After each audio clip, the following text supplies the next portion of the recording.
Welcome back. The UK's Prime Minister Boris Johnson says he'll give MPs more time to debate his Brexit deal if they agree to a December 12th general election.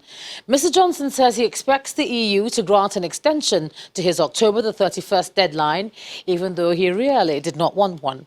Here's Simon Pusey with Around the World in 5. Good evening from the Channel's newsroom here in London. A Bangladesh court has sentenced 16 people to death for the murder of a student set on fire after accusing her teacher of sexual harassment.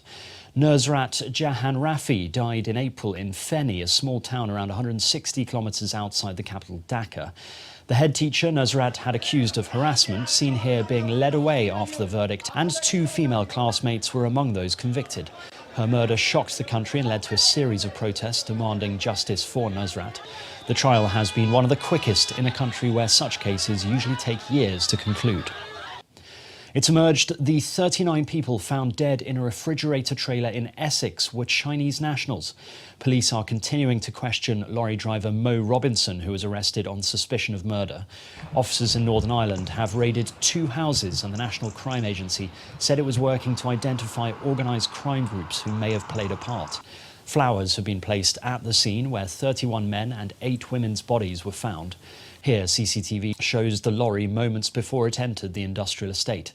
The Road Haulage Association says not enough is being done to stop people trafficking. The problem has never gone away. If we go back to the migrant crisis, the problem simply hasn't gone away. You know, drivers are facing attacks. It's fair to say that the traffickers are upping their game in terms of how they're actually accessing and getting into vehicles and bringing migrants through.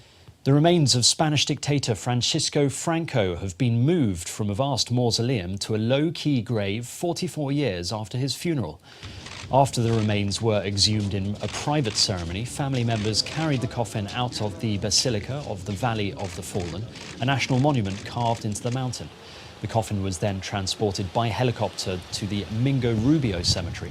Thursday's long-awaited relocation fulfills a key pledge of the socialist government, which said Spain should not continue to glorify a fascist who ruled the country for nearly 4 decades. His family unsuccessfully challenged the reburial in the courts.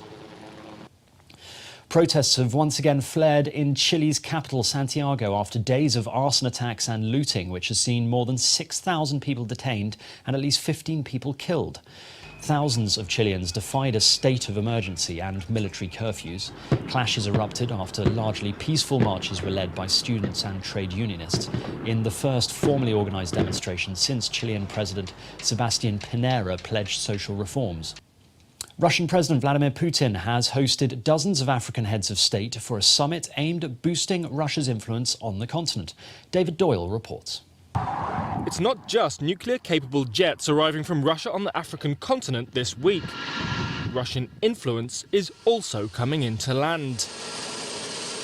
These 2 Tupolev strategic bombers arrived in South Africa on a training mission on Wednesday, coinciding with Russian President Vladimir Putin hosting dozens of African heads of state for a flagship summit. Speaking in the southern Russian resort of Sochi, Putin said he wanted trade with the continent to double over the next 4 to 5 years, and added that Moscow had written off over $20 billion of African debts. Russia is one of the top 10 largest suppliers of food to the African market. We export more agricultural products to the markets of third countries than weapons. Weapons amount to around $15 billion, while I think agricultural supplies make up about $25 billion. So we have a good growth potential. There is something to talk about.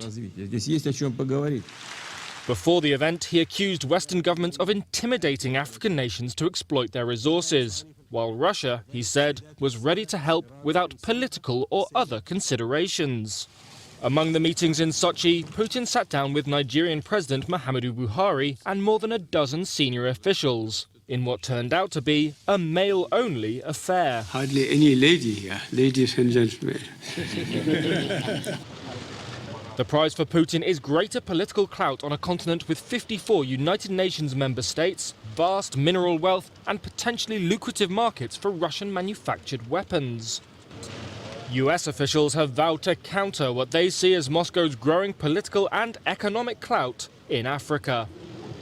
And finally, hundreds of Mexican clowns have marched through Mexico City to mark the 24th Annual International Clown Convention.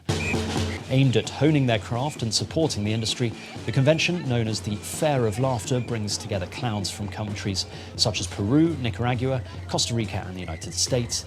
It's thought around 450 clowns in total will attend. And that's your international news around the world in 5.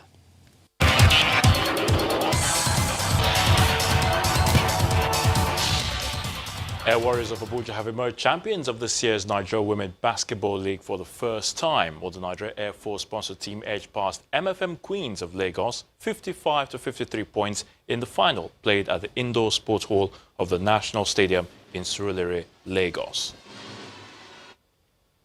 FIFA will double its funding for women's football to $1 billion over the next 4 years. Now, the World Football Governing Body is also hoping to renegotiate contracts already signed for the next Women's World Cup in 2023, as it looks to increase the amount of money going to the players. And the Spanish La Liga has announced it will appeal against the Spanish Football Federation's decision to hold a postponed El Clasico between Barcelona and Real Madrid on Wednesday, December 18th.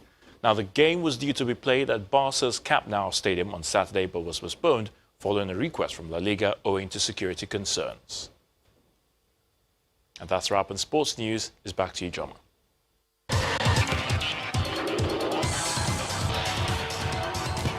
Thanks a lot, Ayotunde. And the main news again. Experts today brainstormed on ways to drive Nigeria's sustainable agenda to achieve the UN SDGs by 2030 at the University of Lagos Alumni 50th Anniversary Lecture. And that's the news at 10 tonight. Thanks so much for staying with us. I'm Ijoma Onyato. Good night.